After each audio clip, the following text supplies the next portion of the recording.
Selamat datang di channel Pacemaker Indonesia, channel tempat kalian belajar kedokteran dengan fun dan kekinian. Ayo dukung channel kami dengan subscribe dan klik lonceng di sampingnya. Tonton sampai habis, jangan sampai ketinggalan. Assalamualaikum warahmatullahi wabarakatuh. Selamat bergabung di video pembelajaran Pacemaker. Sebelumnya tidak lupa saya ingatkan teman-teman untuk selalu berdoa sebelum memulai belajar agar ilmu yang kita pelajari kali ini dapat dipahami dengan baik dan menjadi ilmu yang bermanfaat. Amin. Jadi video pembelajaran kita kali ini adalah mengenai anatomi dari sistem neurologi.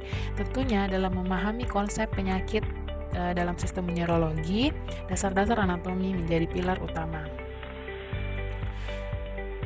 Dalam neuroanatomi, kita mengenal klasifikasi dasar yang menyusun anatomi sistem neurologi, yaitu susunan saraf pusat dan susunan saraf perifer.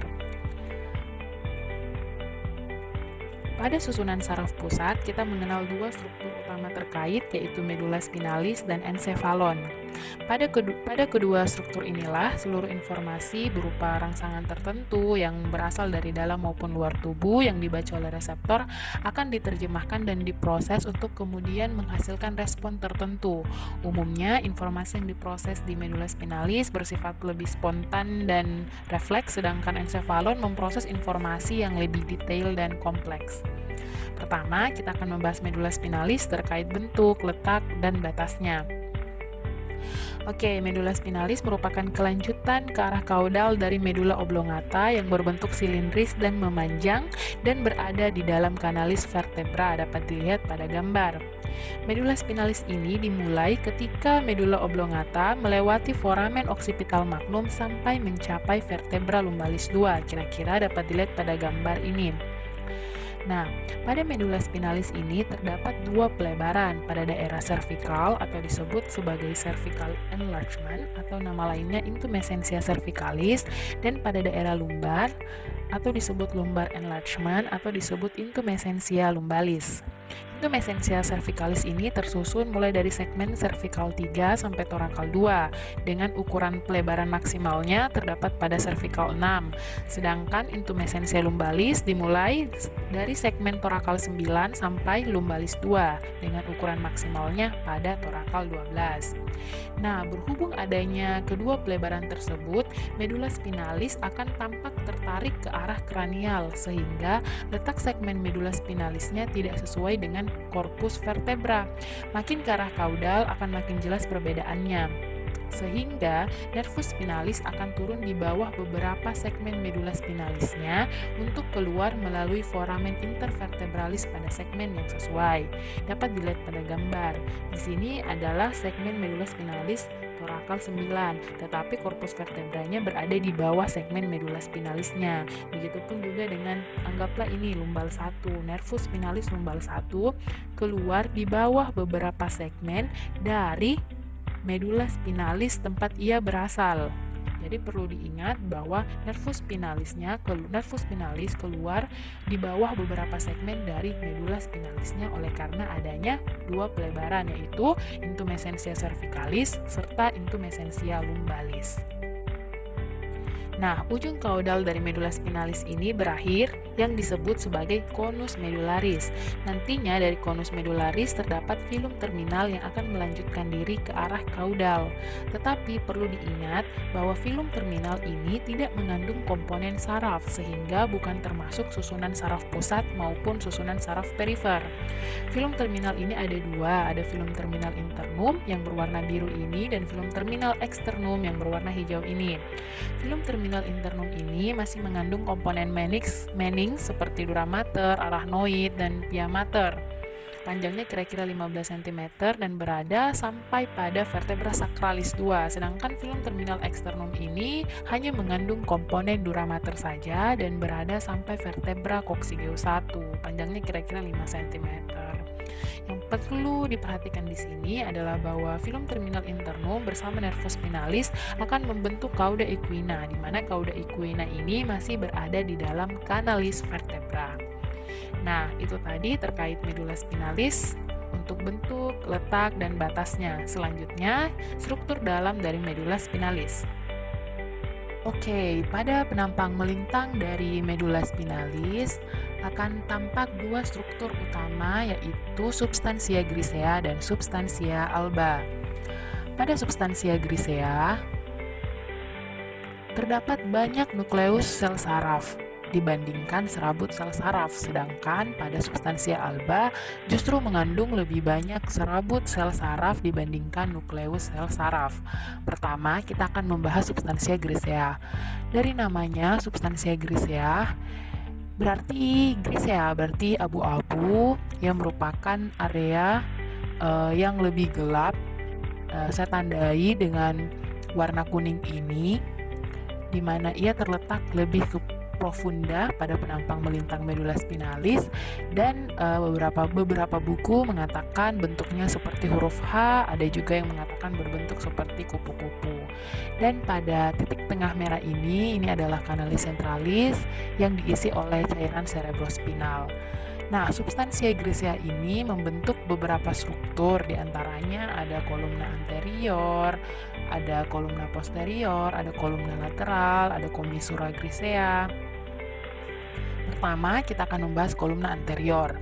Nah, kolumna anterior merupakan suatu area substansia grisea yang berada di anterior dari kanalis centralis, yang jika pada penampang melintang akan terlihat membentuk kornu anterior. Kornu itu artinya tanduk, jadi tampak seperti tanduk di anterior. Ia berbentuk pendek, lebar, dan ujungnya menghadap ke arah ventrolateral. Nah, pada kornu anterior ini terdapat banyak nukleus sel-sel saraf motoris, di mana aksonnya akan keluar dari medula spinalis dan membentuk radix anterior. Dapat dilihat di sini pada garis kuning yang saya bikin, ini merupakan akson dari sel saraf motoris yang akan keluar membentuk radix anterior. Selanjutnya, kolumna posterior.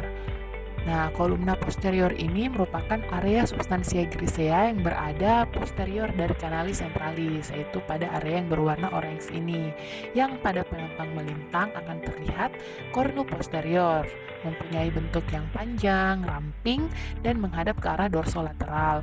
Berbeda dari kornu anterior tadi yang lebih pendek dan lebar. Selanjutnya juga kornu posterior ini permukaannya itu panjang hingga mencapai permukaan dari medula spinalis. Nah, pada kornu posterior terdapat banyak nukleus sel-sel saraf sensori, di mana sel-sel saraf sensori tersebut merupakan kelanjutan dari saraf yang melewati radix posterior. Jadi, sel-sel saraf sensori akan masuk ke medula spinalis melalui radix posterior menuju ke kornu posterior, sedangkan sel-sel saraf motoris akan keluar dari medula spinalis melewati kornu anterior dan menuju ke radix anterior. Nah, jika substansia grisea ini kita lihat lebih detail, dapat dilihat pada gambar ini, pada area kornu posterior, tepatnya pada bagian apexnya, itu terdapat suatu struktur yang berbentuk seperti huruf V kebalik. Nah, itu strukturnya disebut substansia gelatinosa. Di dekatnya ada juga struktur yang disebut sebagai nukleus proprius. Kedua struktur ini sangat penting karena di sini banyak terdapat kontak sinaps neuron. Salah satunya itu pada substansia gelatinosa terdapat kontak sinaps neuron kedua dari traktus spinothalamicus. Selain itu, pada bagian medial dari basis kornu posterior itu terdapat struktur yang disebut dorsal nucleus, atau nama lengkapnya dorsal nucleus Clarke, yang merupakan struktur yang terdapat pada segmen medula spinalis cervical 8 sampai lumbal 2, di mana akson dari nukleus tersebut akan membentuk traktus spinocerebellaris dorsalis yang berkaitan dengan koordinasi kelompok otot dalam postur berdiri tegak dan gaya berjalan. Selanjutnya ada juga kolumna lateral yang terlihat jelas sepanjang segmen torakolumbal. Ia berada di sebelah lateral dan pada penampang melintang akan membentuk kornu lateral yang berperan dalam sistem otonom. Nah, selain itu terdapat juga commissura grisea. Commissura grisea ini merupakan area substansia grisea yang berada di berada di sekitar kanalis centralis. Jika ia berada di anterior dari kanalis centralis, maka ia disebut commissura grisea anterior. Jika ia berada di posterior dari kanalis centralis, maka ia disebut commissura grisea posterior. Nah, itu tadi substansia grisea. Untuk substansia alba berarti putih. Ia merupakan area yang lebih putih pada permukaan melintang medula spinalis dan letaknya lebih superficial.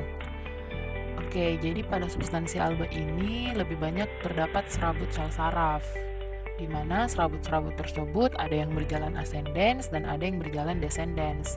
Berdasarkan letak anatomisnya, substansia alba ini dibagi menjadi beberapa funiculus, di mana pada funiculus tersebut terdapat serabut-serabut yang memiliki tujuan, fungsi, dan asal yang sama, di mana serabut-serabut yang memiliki asal, tujuan, dan fungsi yang sama tersebut disebut sebagai traktus. Nah, pertama kita akan lihat funiculus anterior. Nah, funiculus anterior itu merupakan area yang berwarna hijau ini. Ia dibatasi oleh kedua kornu anterior dan di sisi tengahnya dibatasi oleh visura mediana anterior. Adapun traktus yang lewat pada funiculus anterior ini diantaranya ada traktus pinathalamicus anterior, ada traktus corticospinalis anterior, dan lainnya. Jika ingin dilihat lebih detail di mana lokasi traktus tersebut, dapat dilihat pada gambar ini. Di sini adalah area funiculus anterior yang dibatasi oleh kedua kornu anterior. Kemudian di sini ada lokasi dari traktus corticospinal anterior. Sedangkan ini lokasi dari traktus tectospinal, ini traktus dari reticulospinal. Oke, itu untuk funiculus anterior. Kemudian untuk funiculus lateral yang merupakan area yang berwarna biru ini dibatasi oleh kornu anterior hingga kornu posterior. Nah, adapun traktus yang lewat di funiculus lateral ini diantaranya ada traktus corticospinalis lateralis, traktus spinocerebellaris, dorsalis dan ventralis, serta traktus pinathalamicus lateralis dan lainnya. Jika ingin lihat lebih detail di mana lokasinya dapat dilihat pada gambar ini. Ini adalah traktus yang warna merah yang motorik, sedangkan yang warna biru yang sensori. Selanjutnya, funiculus posterior. Pada funiculus posterior dapat dilihat pada area yang berwarna orange ini dibatasi oleh kedua kornu posterior. Nah, pada funiculus posterior ini terdapat traktus columna dorsalis, di mana traktus columna dorsalis ini terdiri dari fasciculus gracilis dan fasciculus cuneatus.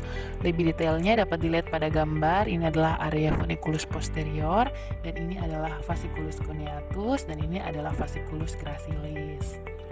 Nah, selanjutnya pada segmen cervical terdapat tampakan seperti substansia grisea yang melakukan proyeksi ke arah substansia alba. Dapat lihat ini garis-garisnya. Ini garis kuning yang saya gambar. Nah, struktur tersebut disebut formatio reticularis. Pusatnya itu ada di batang otak. Nah, formatio reticularis ini memiliki banyak fungsi penting. Yang paling terkenal adalah sebagai pusat kesadaran, kontrol sistem kardiovaskular, dan juga modulasi nyeri. Oke, selanjutnya kita akan berpindah ke susunan saraf pusat kedua, yaitu ensefalon. Ensefalon merupakan kelompok besar yang mencakup banyak struktur penting, tidak hanya cerebrum yang umumnya selama ini banyak disalahartikan oleh beberapa orang. Berdasarkan tahap perkembangan embriologinya, ensefalon dibagi menjadi 3 kelompok besar yang terdiri dari rhombencephalon, yaitu daerah yang berwarna orange ini. Nantinya rhombencephalon ini akan berkembang membentuk mielencephalon yang akan menjadi medulla oblongata, yaitu area ini, dan metencephalon yang nantinya akan berkembang menjadi pons dan cerebellum.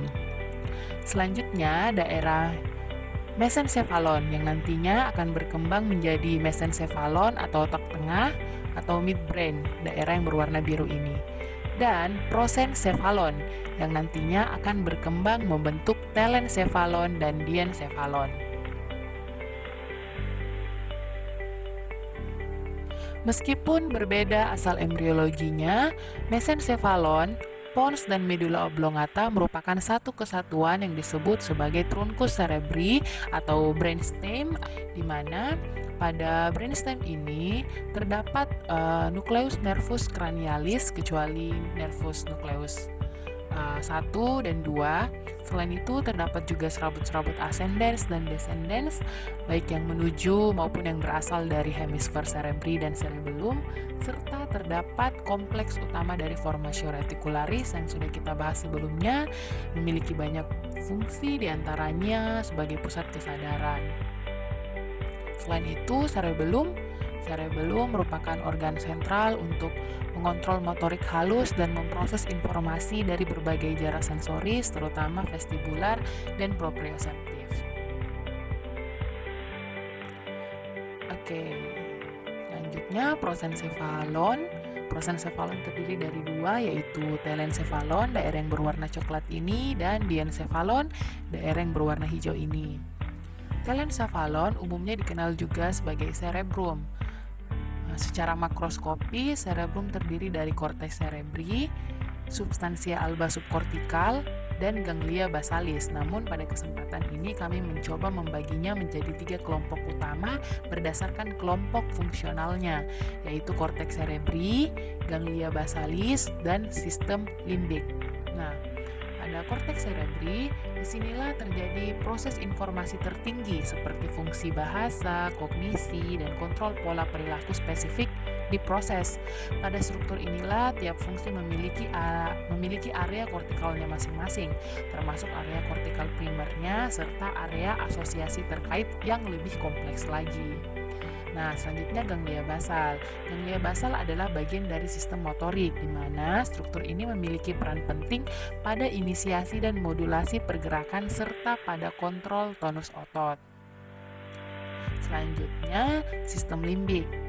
Sistem limbik ini memiliki fungsi sebagai pembentuk perilaku yang terkait dengan ketakutan dan kecemasan, berperan dalam pembelajaran dan memori, serta berperan dalam pengendalian keinginan dan perilaku afektif.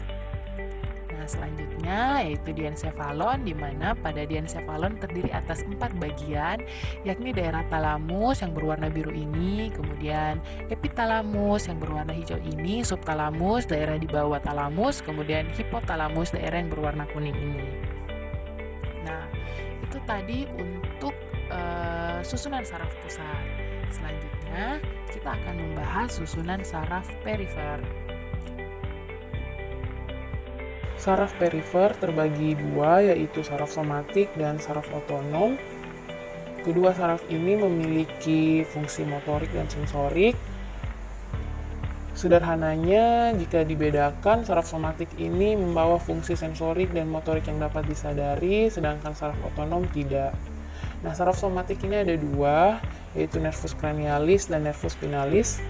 Nervus cranialis ada 12 pasang dan nervus spinalis ada 31 pasang. Pertama kita akan membahas nervus cranialis. Meskipun nervus cranialis ini termasuk dalam saraf somatik, tapi ada beberapa nervus cranialis yang ternyata memiliki fungsi otonom. Kita akan cari tahu yang mana itu. Pertama, nervus olfactorius. Ia memiliki fungsi sensory only, yaitu sebagai penghidup. Kemudian ada nervus opticus, juga memiliki fungsi sensory only sebagai penglihatan. Kemudian nervus oculomotorius. Nah, nervus oculomotorius ini memiliki fungsi dominan motorik dan juga ada fungsi otonomnya. Untuk fungsi motoriknya, ia menginervasi otot, sebagian besar otot penggerak bola mata, sedangkan untuk otonomnya, ia menginervasi kontraksi dari muskulus sphincter pupilla dan muskulus ciliaris yang berperan dalam respon parasimpatis, sehingga pada kondisi parasimpatis yang aktif akan memberikan gambaran pupil yang miosis. Kemudian nervus trochlearis memiliki fungsi yang dominan motorik, ia hanya menginervasi satu otot saja, yaitu musculus obliquus superior. Kemudian nervus trigeminus. Nervus ini memiliki fungsi mix, ada fungsi sensorinya yaitu yang paling terkenal sensasi pada wajah, dan ada fungsi motoriknya yaitu menginervasi otot-otot mastikasi atau otot pengunyah. Kemudian ada nervus abducens. Nervus ini memiliki fungsi motorik only, yaitu menginervasi satu otot saja, yaitu musculus rectus lateralis. Jika kalian perhatikan dengan baik, tadi nervus oculomotorius itu mempersarafi motorik sebagian besar otot penggerak bola mata, kecuali dua, yaitu musculus obliquus superior yang diinervasi oleh nervus trochlearis dan musculus rectus lateralis yang diinervasi oleh nervus abducens. Nah, lanjut kita ke nervus facialis. Nervus facialis ini memiliki fungsi mix dan juga ada fungsi otonom. Untuk fungsi sensorinya yang paling terkenal ia pengecapan 2/3 anterior lidah. Untuk fungsi motoriknya ia menginervasi otot-otot wajah. Untuk otonomnya ia berperan dalam respon parasimpatis yaitu inervasi sekresi dari glandula lacrimalis, glandula sublingualis, dan glandula submandibularis. Untuk nervus vestibulocochlearis ia memiliki fungsi sensori only yaitu sebagai keseimbangan dan pendengaran. Kemudian nervus glossopharyngeus ia memiliki fungsi mix dan juga ada fungsi otonomnya. Untuk fungsi motoriknya ia menginervasi dua otot ini yaitu musculus stylopharyngeus dan musculus pharyngeus. Untuk sensorinya yang khas ia sebagai pengecapan sepertiga posterior lidah, dan untuk otonomnya sebagai respon parasimpatis inervasi sekresi dari glandula parotis. Kemudian nervus vagus juga memiliki fungsi mix dan otonom. Untuk mixnya ada motoriknya inervasi otot-otot laring dan faring, kemudian ada juga sensori, dan untuk otonomnya ia juga berperan dalam respon parasimpatis. Kemudian nervus accessorius. Nah, nervus accessorius ini memiliki fungsi motorik only. Ia menginervasi otot laring dan faring, dan yang paling terkenal ia menginervasi dua otot ini yaitu musculus sternocleidomastoideus dan musculus trapezius. Selanjutnya yang terakhir, nervus 12 yaitu nervus hypoglossum memiliki fungsi motorik only di mana ia berperan dalam inervasi otot-otot lidah. Oke, itu tadi nervus cranialis. Selanjutnya kita berpindah ke nervus spinalis. Nervus spinalis ada 31 pasang. Ada 8 nervus spinalis yang berasal dari segmen cervical. Torakal ada 12, lumbal ada 5, sakral ada 5, dan 1 coccygeus. Nah, sama halnya dengan nervus cranialis, ia juga memiliki fungsi somatik dan fungsi motorik. Fungsi sensoriknya dapat kita lihat pada peta dermatom ini, dan fungsi motoriknya dapat terlihat pada miotom. Jika kalian perhatikan pada dermatom ini tampak sebaran dari sensori nervus spinalis tingkat torakal itu tersusun teratur rapih dari torakal 1 sampai torakal 12, sedangkan cervical dan lumbal sakral tidak. Nah, kenapa hal ini terjadi? Karena ternyata pada saraf perifer dari torakal itu melakukan transisi langsung ke radix medulla spinalis. Sedangkan pada tingkat cervical dan lumbosakral, plexus saraf berada di antara saraf perifer dan radix spinalis. Di mana pada plexus ini saraf perifer akan terdistribusi ulang sehingga serabut dari masing-masing saraf akhirnya akan bergabung dengan nervus spinalis dari berbagai level segmen medulla spinalis. Nah, itulah kenapa pada segmen cervical dan lumbosakral peta dermatomnya itu lebih beragam. Sama halnya dengan miotom. Kenapa persebaran miotom itu lebih beragam lagi? Karena serabut perifernya itu membentuk plexus di antara serabut perifer dengan nervus spinalisnya, sehingga akan terdistribusi ulang serabut perifernya seperti itu.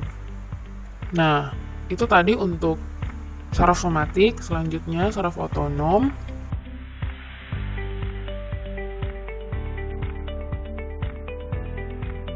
Saraf otonom dikenal juga sebagai serabut visceral atau serabut general visceral. Ada dua, yaitu afferent visceral dan efferent visceral. Untuk efferent visceral ada dua, yaitu simpatis dan parasimpatis. Simpatis terletak sepanjang torakal 1 sampai lumbal 2, sedangkan yang parasimpatis terdapat pada nervus kranial 3, 7, 9, dan 10 yang tadi kita sempat bahas sedikit, serta terdapat pada sakral 2, sakral 3, dan sakral 4. Yang perlu kalian perhatikan di sini adalah bahwa serabut preganglion dari simpatik itu lebih pendek dibandingkan serabut postganglionnya, sedangkan pada parasimpatis memiliki serabut preganglion yang lebih panjang dibandingkan serabut postganglionnya. Hal ini disebabkan karena posisi dari ganglion itu sendiri. Pada ganglion parasimpatis ia lebih dekat kepada efektor, yaitu efektornya bisa saja otot polos ataupun kelenjar. Sedangkan pada simpatis, ganglion simpatisnya itu justru lebih dekat kepada medula spinalis. Nah, itu tadi untuk saraf otonom, dan sekian untuk materi neuroanatomi kali ini. Sedikit merangkum, jadi kita sudah membahas susunan saraf pusat dan susunan saraf perifer. Untuk saraf pusat ada medula spinalis dan encephalon, dan untuk susunan saraf perifer ada saraf somatik dan saraf otonom. Nah, itu tadi materi kita untuk video pembelajaran kali ini. Terima kasih. Semoga bermanfaat buat kita semua. Jika ada kesalahan, saya mohon maaf. Jika ada kebenaran, itu datangnya dari Allah Subhanahu wa Ta'ala. Terima kasih. Jangan lupa subscribe.